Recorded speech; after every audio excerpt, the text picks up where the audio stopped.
Zone 8. We're in the Lamborghini Performante Huracan Spyder. So we're going to talk about why this is the best car to rent on the platform.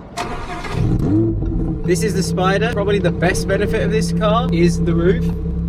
See how long it takes, usually about 10 seconds or so, maybe 15.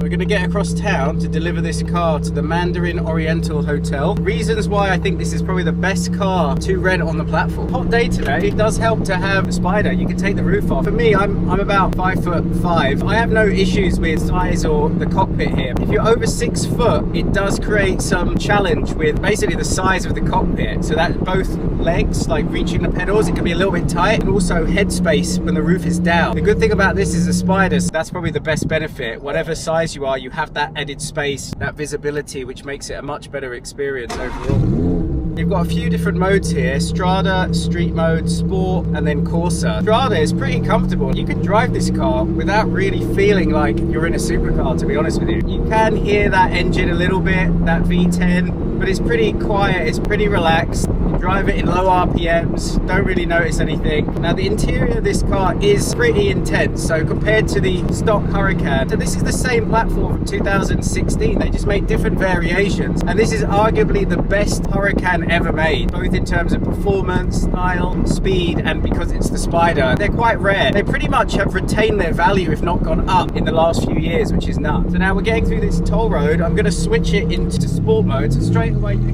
can hear it immediately. Put it in manual mode as well.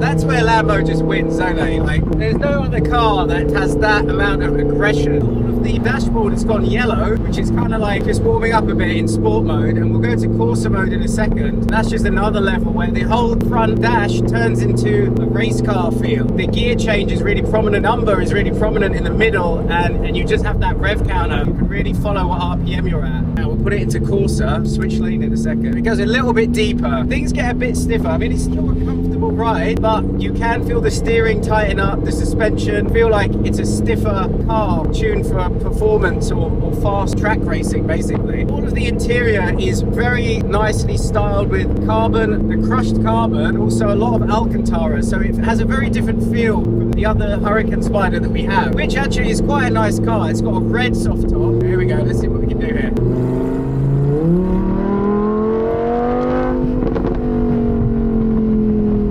640 horsepower, fairly significantly higher than the other versions. So the Performante basically mean the special, fast version of the Huracan. If you are going to rent one, this is the top grade one to rent. I mean, it's a relatively old car now, but again, the price of this car's gone up. You can never really buy many on the market, especially here in Japan. Quite rare to get these, and especially to be able to rent one through a tunnel again.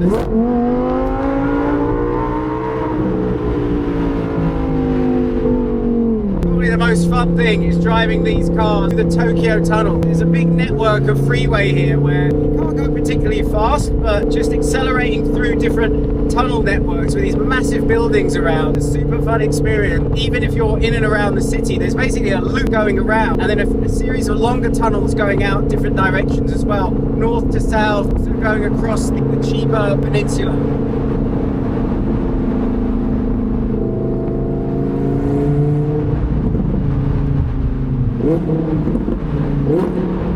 Listen to that, just one of the most fun things, shifting down.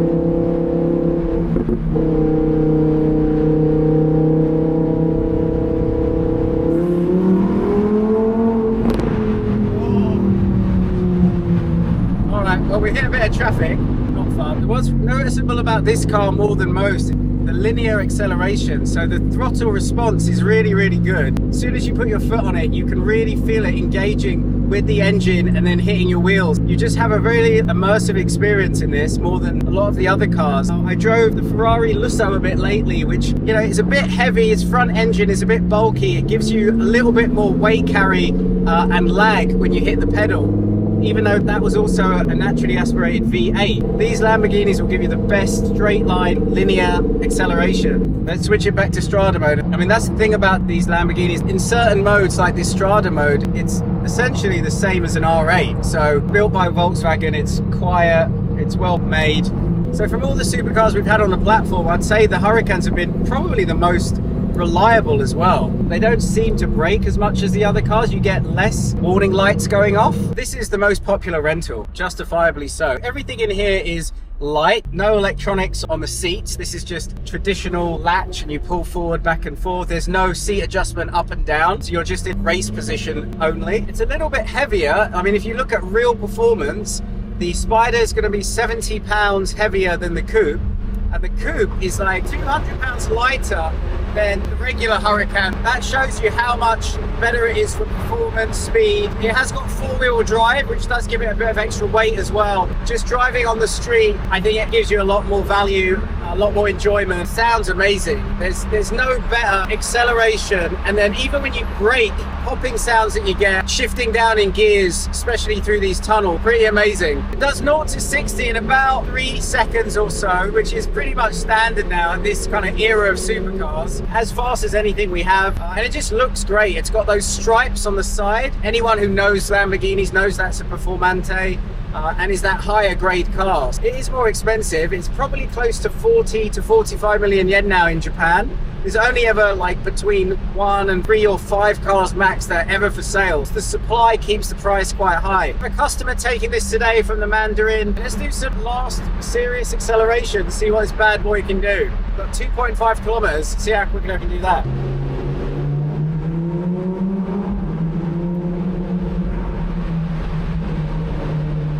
It's just so loud. It's in corsa mode. You can't drive it any other way but just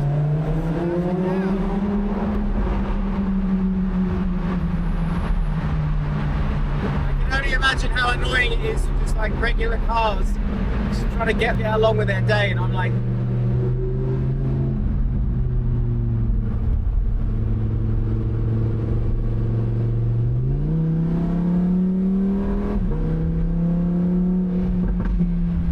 it's got this really cool feature here as well in Corsa mode, which tells you the gradient on 4 different planes as you're driving, which is super cool. On a circuit, you can really see what the angle is, uphill, downhill, or even sideways.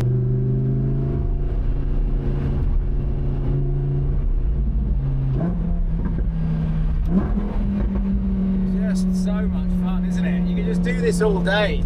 Just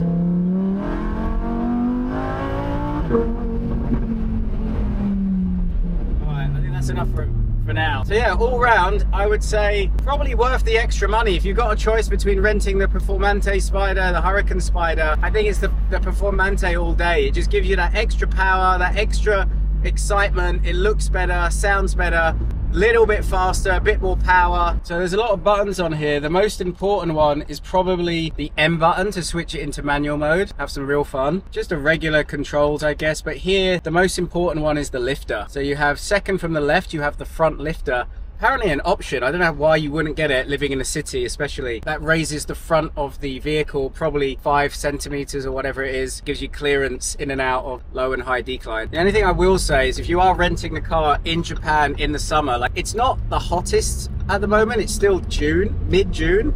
So July and August get kind of ridiculous. It's extremely hot having the roof down and driving this around in the summer. I'd almost say it's more fun in the winter, or at least the autumn or spring, to be riding with the roof down. Summer gets a bit unbearable. The final cool feature, best for last, the Performante Spyder fires flames out of the rear. If you're going through a tunnel and you have a camera and it drives past, you can see some serious backfire with blue flames, which is super cool.